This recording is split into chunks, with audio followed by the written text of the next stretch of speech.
Disclaimer: this video contains spoilers to at least 2 Metal Gears. Since I'm an irredeemable fanboy, I'll try to be serious and not try to joke about anything.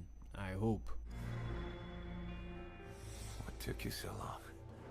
Metal Gear Solid 5 will be remembered for many reasons. Everyone that have played it have mixed feeling about it. Ground Zero is one of the heaviest games I've ever had the pleasure of playing. The scene where they were removing the bomb from Paz and the late discovery of the second bomb still sent chills down my spine. One thing about Kojima is that he always reveals to some point sustainable amount of the game through its first song. Metal Gear Solid 3 Snake Eater showed us they were going with a 60s spy movie, like a tribute to James Bond.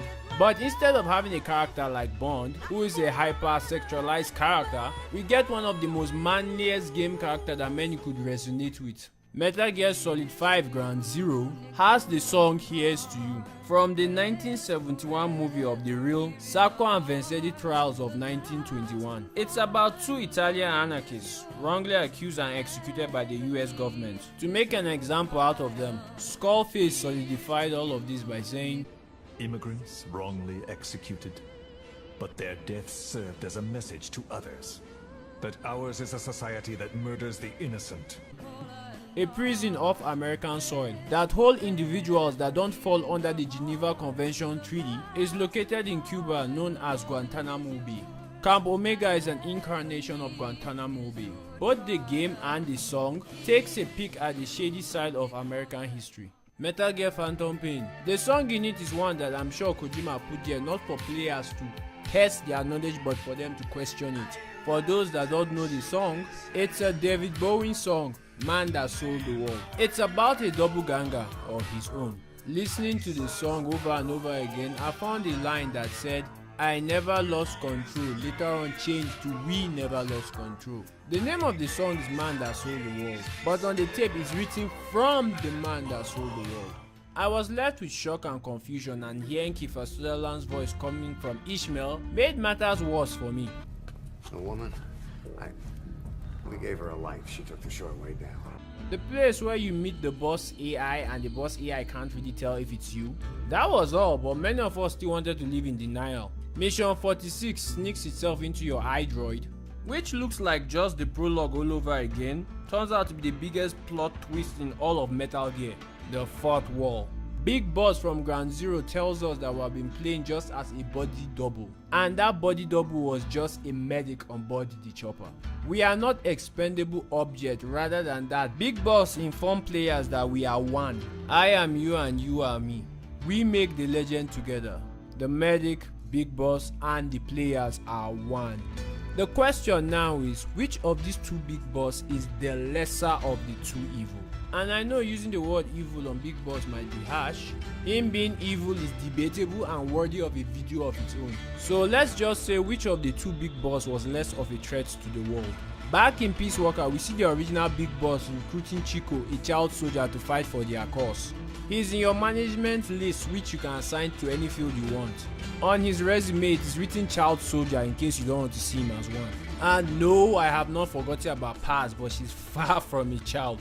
The Big Boss of Phantom Pain rescues child soldiers but does not recruit them. He tries to keep them away from all the fighting on Diamond Dogs and give them a better life. And if not because of Eli, I would have thought he was racist. In the Metal Gear universe, the news of a new Metal Gear always sinks fear into the hearts of governments and nations. The original BB knows a lot about Metal Gear, maybe more than even the people that built them, because he has stopped a lot of them. He decides to create a Metal Gear of his own. You would think something of this magnitude and destruction power would be shrouded in secrets, but Metal Gear Zeke in Metal Gear Solid Peace Walker was out and open for the world to see on deployment missions. And it's not like the original BB does not know the implication of his actions. So what happens to us now? We'll be hunted. They're gonna come knocking real soon. Of course they will come. It's not like you don't have one of the horsemen of apocalypse packed in your basement. To get a true ending of Metal Gear Solid Peace Walker, you have to create a nuke. And guess where that nuke end up? on board Metal Gear Zik. And we all know how that ended, but the BB of Phantom Pain, getting nukes is up to you and it's not even a good idea. They come with a lot of negative karma points that you do not want. He goes around the world stealing and disarming nukes, which I could end the video on that. When a large number of nukes have been disarmed, you get a secret ending. Fans of this series will always tell you that Metal Gear has always been anti-nukes. At this point, we can already tell who's more morally righteous. Okay, let's go to a scene that made me know that the original BB don't even have a moral compass anymore. Document destruction and hangar decontamination are complete. AFVs have been stowed away, and Zeke's on the seafloor along with a nuke. Everyone's got their story straight. This line is very simple and heavy at the same time. We see what they are up to and what they are actually hiding. In our world, any country that is not America or Russia trying to acquire nukes is branded as an evil regime, not to even mention a bunch of mercenaries. But that's not even my biggest problem, it's this. No matter who you are, when you have a list that contains document destruction, you are probably beyond saving at this point.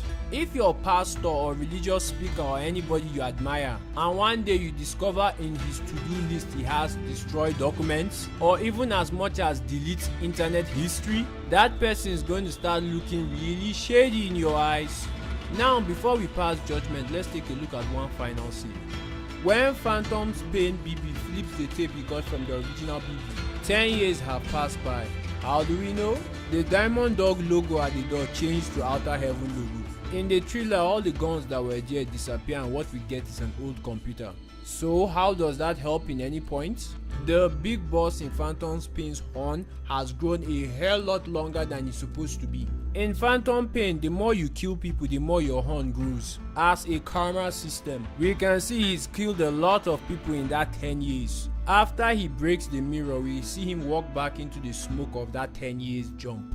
It may be a look at his fate, but we all know that fate is coming. The smirk on his face after he heard the tape from the original big boss is proof you need that he has no reason to change that fate. So, who is the lesser of the two evil? I will have to go with Phantom Pain's big boss or Venom Snake or whatever name you prefer.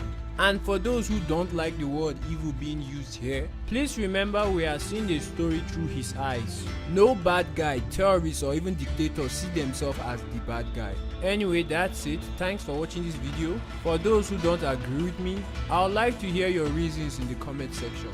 And I'll see you guys in the next video. Stay dangerous, people.